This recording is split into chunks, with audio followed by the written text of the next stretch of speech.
Taurus, kumusta po kayo guys? So ayan Taurus, maraming salamat po sa walang sawang pagsubaybay sa ating mga reading. And kung kayo ay bago pa lang sa ating channel, mag-subscribe na po kayo guys.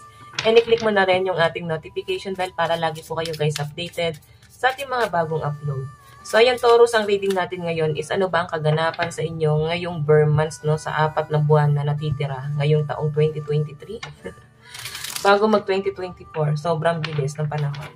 So, ayan guys. So, September, October, November, and December. Taurus, Sun, Moon, Rising, and Venus sign. Okay, so Taurus, meron tayong 3. Ngayong October, meron tayong The Future. November, meron tayong Rabbit. And December, Spirit Guide, ano po ang kaganapan? Meron tayong Knife. Oh my God, medyo mabigat-bigat to guys. Belonging. So guys,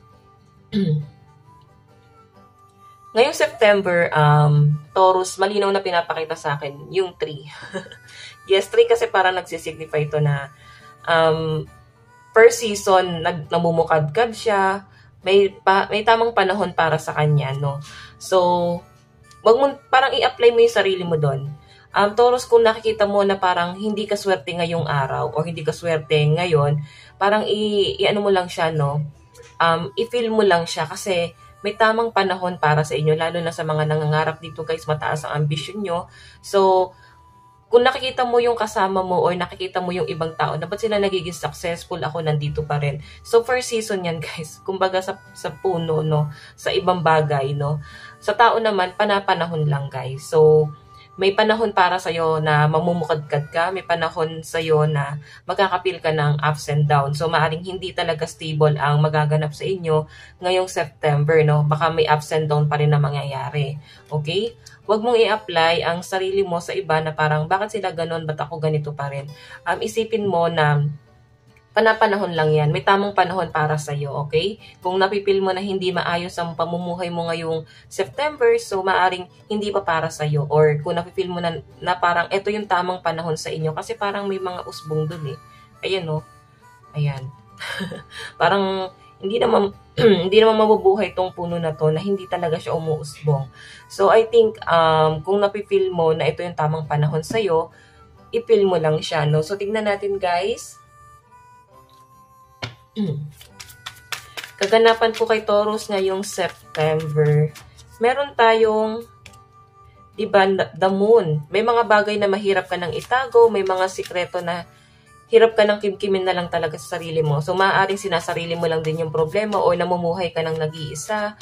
So, Taurus, nakikita ko sa iyo na may new beginning na mangyayari sa iyo, no? I think gusto mo rin ng private life. So, kung sa tingin mo, dun ka mas mag-grow sa private life mo, i-force mo lang to, di ba? Ituloy-tuloy mo lang kasi baka mas masaya ka nang nag-iisa. Ayan. So, tignan natin guys. And gusto mo sa malayo, ayaw mo ng toxic. Doon ka sa lugar na sa tingin mo mas mag-grow ka. Okay. So, tignan pa natin kaganapan sa iyo ngayong September. Taurus. Meron tayong, diba, defeat, resentment, abuse, and conflict. Kagaya nga sabi ko guys, parang gusto mo ng new beginning. Okay, gusto mo ng transformation ngayong September. So, maaaring meron kang isang lugar na iiwan mo, no? Parang, kagaya nga nito, yung bottom of the deck mo, belonging. Ayan. I think may paglipat ka ng tahanan. Gusto mo na ng new beginning, gusto mo ng transformation. Parang napipil mo dito sa lugar na to or dito sa grupo na to, kung mga tao man yan or sa trabaho, napipil mo na parang napaka-toxic doon. Napipil mo na parang hindi ka para doon sa grupo na yon. And I think maraming betrayal, ang daming struggle na nangyari doon sa'yo. And gusto mo ng something na pagbabago. So, sisimulan mo siya ngayong September. Okay? So, tingnan pa natin guys. Taurus, Sun, Moon, Rising, and Venus sign. Meron tayong shadow work. Yung iba sa inyo guys, maaaring patungkol din to sa ano mo eh, sa trabaho mo. pwedeng toxic din talaga sa work mo ngayong September. Or maaaring naghahanap ka, no? Kasi shadow work eh. Naghahanap ka dito saan ka mas komportable, ano ba yung right path mo. Ayan, naaralin mo siya ngayong September, no? Hanapin mo kung saang right path ka ba or saang path ka ba dapat. Okay, hanapin mo kung ano ba talaga yung saang, ano ba yung porte mo. Okay? So, tignan pa natin, guys. Ngayong October. So, guys, kung makita mo the future. So, eto guys, magiging busy ka naman ngayong October. Kasi octopus, diba, ang dami niyang galamay. So, lahat ng kamay niya parang may mga utak eh. Sabi nga nila, guys, octopus, yung opugita, yan, ano nyo na lang ako, guys, i-correct nyo na lang ako. Willing naman akong i-correct. Sabi nila, ito yung pinakamaraming utak eh. Oo. Yan, yung mga tentacles niya, di ba, pag naputol na yan, gumagalaw pa rin yan. Parang yung mga butiki, di ba, pag naputol yung buntot, gumagalaw pa rin. Ayan. So, I think magiging busy ka ngayong October or maaaring ikaw ay business-oriented ka rin talaga, no? And meron kang ibang tao na gagalaw. What I mean, may ibang tao ang gagalaw para na sa business mo, bagay na sisimulan mo, and parang lalawak pa yung network mo eh, and yung mga resources mo. Hindi mo na talaga siya kakayanin ng nag-iisa. So, magkakaroon ka na ng ibang tao rito. So, tignan pa natin, guys.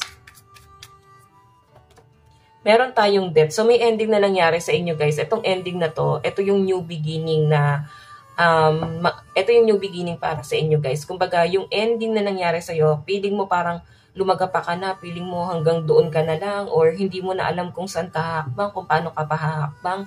Kasi na-feel mo eh, na yung isang bagay na to, for example, para kang natanggalan ng isang braso, parang hindi mo na kayang gumalaw. So, nakikita ko sa inyo guys, parang magsisimula ka pa lang dito, no? Ito yung new beginning sa inyo guys, no? Yung mga bagay na nawala sa inyo guys, doon ka magkakaroon ng calling. Doon ka magkakaroon ng realization. Okay? So, tignan natin guys. Meron tayong Page of Wands. So, confident, new journey, fearless, and enthusiastic. So, napakaganda nito guys, no? Kasi nga, ngayong October, magiging confident ka na. Kumbaga, hindi ka na basta-basta magmumukmuk lang. Hindi ka nandun lang sa isang sulok na para bang ipipil mo pa ng sobra yung emosyon mo.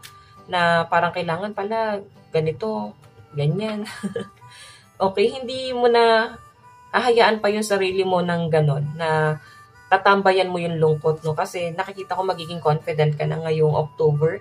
And meron ka ng bagong landas na tinatahak or tatahakin ngayong October. So, tingnan natin guys, ano pang ipapakita ng inyong card. So, meron po tayong memories. Diba? Yung mga ending na nangyari sa inyo guys, or yung mga trauma, past trauma, yung mga hindi naging maganda na masalimuot na nangyari sa inyo from the past, binabalikan mo na lang siya eh. So, maaaring may aral din talaga ikaw na matutunan doon sa mga nangyari sa'yo from the past na parang buti pala nangyari siya kasi nga, doon ka mas naging nahasa. Okay? So, tignan pa natin guys, ngayong November. Ayan. So, guys, kung mabilis ako magsalita, pwede niya naman pong meron naman dyan guys sa YouTube. May fast forward, may palibagalan. I think mabagal pa ako magsalita guys eh. Minsan kasi pinakikinggan ko, ay nakakantok pala ako magsalita. Ang hirap pagka masyado kang malumanay magsalita, guys. Talagang nakakaantok. Okay, so guys, ngayong November, rabbit, no? Ang mga rabbit, siguro meron kang pet na rabbit. Or mahilig ka sa pet. Ayan. So, nakikita ko sa inyo, guys, ngayong November, parang, ayan. So, guys, pasensya na. Mayroon yung anak ko. So, tignan natin, guys, yung rabbit kasi, guys, sobrang transparent. Parang kahit saan mo siya ilagay, mabubuhay siya. Okay, and talon lang ng talon, I think may, maraming blessing ang paparating sa inyo guys, di ba? Kasi nga, parang to guys eh, parang tumatalon yung blessing mo, okay? And parang magiging tuso ka rin ngayong November. Saan ka ba magiging tuso? Tignan natin ha. So, meron tayong Ace of Wands. So, travel, maring may travel na magaganap sa inyo guys ngayong November. So, kung makita nyo guys, Four of Pentacles, ayan, no? Meron kang pupuntahang lugar. Pwedeng paplanuhin mo siya. More on action ka kasi, puro gala, travel, marami kang aasikasuhin. Four of Pentacles patungkol dito sa pera mo. Ayan. Or pag-iipunan mo siya dito. Tignan pa natin, guys.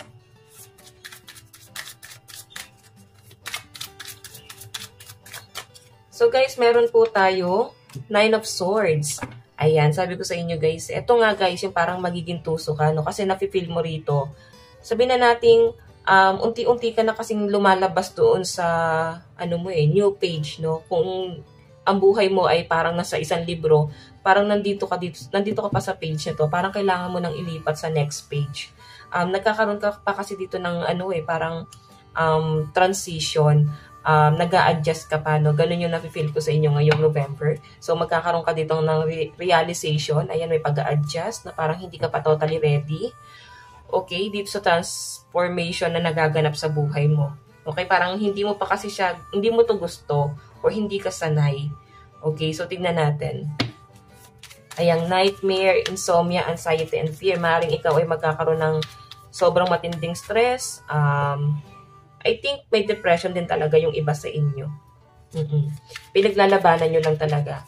And kaka-hold back nyo, kagaya nga ng sabi ko sa inyo guys, wag nang balikan ng mga nangyari from the past. Kasi nga, magiging guys, depression. Pag sumobra ka naman sa pag-overthink about sa future mo, anxiety naman yan, guys. Okay? So, meron po tayong seek truth. Okay. So, nasa hermit mode ka kasi. Inaalam mo pa talagang mabuti kung ano ba talaga yung purpose mo sa mundo, ano ba yung right path mo, ano ba yung totoo. Parang bang, main character ka sa mundong to, no? Parang kung ikaw yung bida, ano yung purpose mo sa mundo? Okay?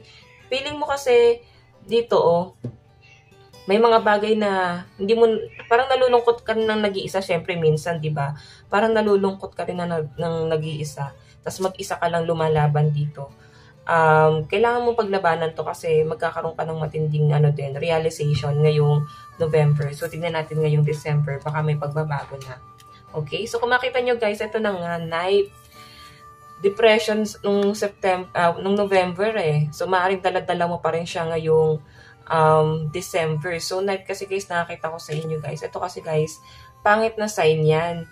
Para bang nagkakaroon ng mga suicidal thoughts or maaaring nanunumbalik ka dun sa past na parang nagkaroon ka ng suicidal thoughts.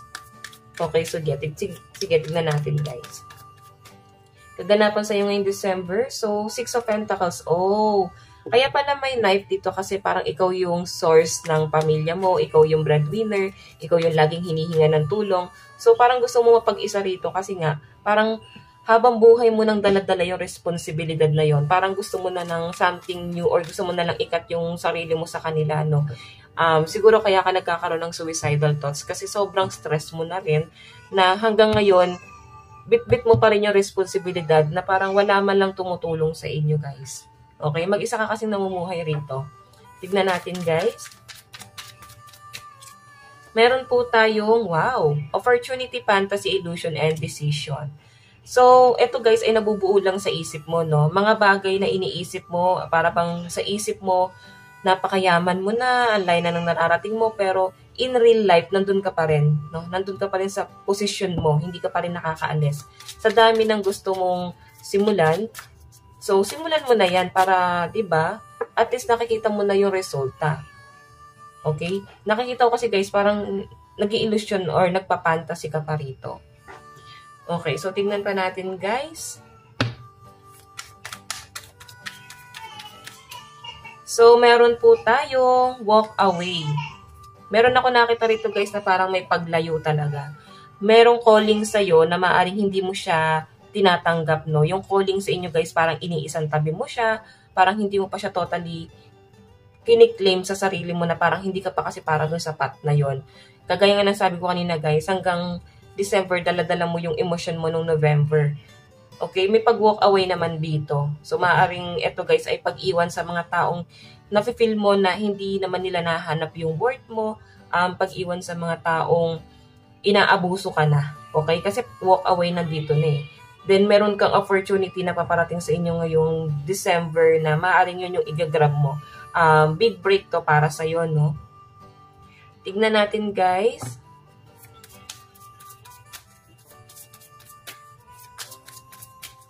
Meron po eto guys, advice ngayong bago matapos ang taong 2023, advice mo. Meron tayong reunion. So, yan. Kaya rin siguro guys, makakapil ka ng frustration sa mga kamag-anak mo, sa family mo kasi nga may reunion, may pagkikita-kita. So, meron po tayong duality. Alam mo, kailangan daw kasi siguro kailangan na magpatawad guys kung feeling mo may sama ng loob or hindi mo na kuha yung parang siguro broken family. Duality kailangan siguro guys, habang nagkakaedad tayo, patawad tayo. Isipin mo dito yung pangmatagal ng connection. Okay? Wala na tayo guys magagawa eh. Kahit malibalik na rin natin ang mundo ngayon. Simula nang sinilang tayo, kadugot-kadugo na natin sila. So guys, meron tayong love. Diba? Pairali mo yung love. Okay? So, hayan, Taurus, ito lang naman po ang inyong mensahe ngayong Burr months. Kung nagustuhan mo yung ating reading, mag-iwan ka ng like and comment. Mag-subscribe na rin po kayo guys sa ating YouTube channel. Bye-bye guys. God bless and love you all. Thank you.